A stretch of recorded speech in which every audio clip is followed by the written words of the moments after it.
All right, Cavalier fans, do me a favor and come down memory lane with me. Think back to the 2016 NBA Final Cavalier squad.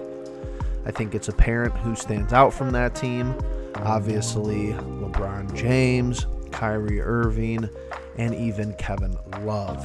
However, each championship team in the NBA has somewhat of an X factor, somewhat of a player who maybe isn't thought to be a premier player on that roster, but certainly contributes at a high level toward winning, whether it be a really good playoff performer, somebody who brings a special attribute to the team that is needed to win playoff games, whether it be a defensive specialist, a sharpshooter from deep, or just someone who has the tenacity, the drive, the hustle to really motivate a squad. Now, fast forward and think about this 2023-2024 Cavalier roster that has been built. Is there a guy that's an X factor? Is there a player who really stands out to you where you say, you know, he's not one of the premier players on this team. It's not Darius Garland. It's not Donovan Mitchell. It's not Evan Mobley. But is there somebody else on this roster who really stands out? And in your mind, you could say, this guy could really catapult us to the position of being able to make a deep playoff run and maybe even make it to the NBA Finals. I think it's interesting because you see the offseason acquisition of Max Strus. And could he be that guy? I think so. I think there's a possibility. I don't know how great of a possibility it is. I know that he played somewhat of this role when it came to the Miami Heat team last year and their playoff run, but he had a lot of help down there and as far as that team culture and how they really operated. Now, as far as the player I'm referencing from the 2016 team, I think that a lot of people, rightfully so, think of J.R. Smith. Now, this is somewhat of the whole premise of this video, is does this team currently have a player on the roster who is reminiscent of J.R. Smith? Somebody who is decent height, J.R. being a 6'6", 225 pounds, you know, somewhat of a true wing player when it came to that 2016 team.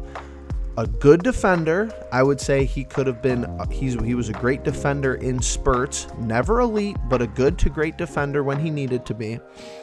And that three-point shooter who, when he got hot, the game was pretty much over. When J.R. Smith got hot, the Cavaliers were winning that game in 2016, whether it be in the playoffs or the regular season.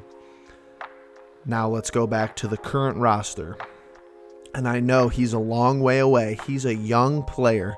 He certainly has a lot to do, a lot of improvements to be made.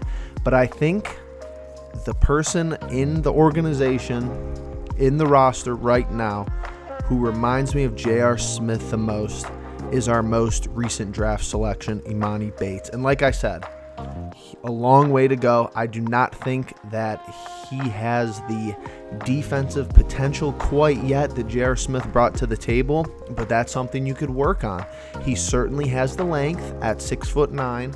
He does not have the weight right now. I think he definitely is going to have to focus on bulking up and getting a little bit bigger for me to really put him into this X factor role that could take you a long way in the playoffs.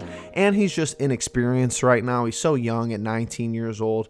You know, when JR came over to the Cavs, made his way over to the Cavs from the Knicks, he was already experienced at that point, already somebody who, you know, has won the Sixth Man of the Year award prior in his career. So I think the inexperience is a huge thing for me.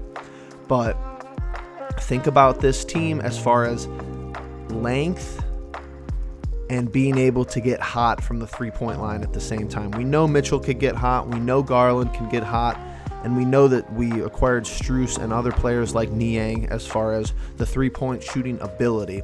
But do any of those guys really stand out as flamethrowers? Maybe Strus. That's what I said earlier. Maybe Strus. But none of those players even remind me of the shooting prowess that J.R. Smith brought to the table when he was extremely hot. And I think it's interesting and it's funny because the player who I would have said embodied, the most of that flamethrower potential last year was Cedi Osman. Obviously never showed the consistency. He was never somebody who could, do that on a night-to-night basis as far as knocking down the three-point shot, and now no longer on the roster. But Emoni Bates is interesting. He has that pull-up type mentality, that confidence behind the arc, and he could give you that 9-1-1 bailout shot when you're deep into the shot clock, 2-3 seconds left. And, Donovan Mitchell doesn't have the ball. Maybe he's not out there. Darius Garland doesn't have the ball. Maybe he's on the bench. Emoni Bates gives you a different aspect from the three-point line that I'm not sure that the Cavaliers had last year. Like I said, maybe outside of Cedi Osman. And this is really just a fun video to, talk about the potential of one of our younger players in Emoni Bates. He might not see the court in a Cavalier jersey at all this year, and I don't think that would be a huge surprise.